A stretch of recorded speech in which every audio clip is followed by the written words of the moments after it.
Hi, this is James Sheets with a thought for today. A friend of mine, Jim, recently was working out in his yard, and a couple came down the street with their little girl coming back from walking their dog. They stopped and were having a friendly, neighborly conversation when Jim asked the little girl, "What would you like to be when you grow up?"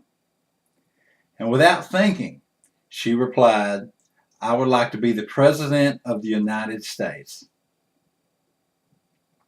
Her parents were Democrats, and so Jim asked the little girl, "Well, if you were president, what would be the first thing that you would do?" Without thinking, she replied, "I would give food and homes to all the homeless people." Well, her parents beamed with pride that their little girl shared their dreams, aspirations, and ideology. Jim then told the little girl, "Well, the good news is you don't have to wait to be president of the United States.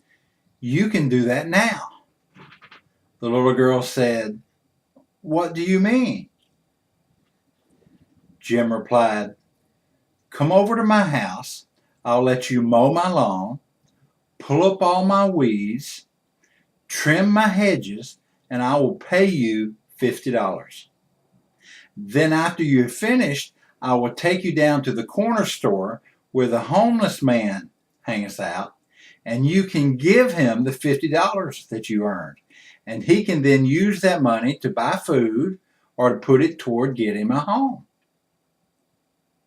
The little girl thought about that for a moment, and then she asked Jim, "Well, why don't you just go get the homeless man, bring him over, let him do the work, and you give him the $50? Jim smiled and said, "Welcome to the Republican Party." You see, we don't want a society that's an entitlement society. We want an opportunity society. In my business, I have two routes that I could take. I can give a hungry man a fish dinner, or I can teach him to fish and he will never go hungry the rest of his life. With a thought for today, this is James Sheets.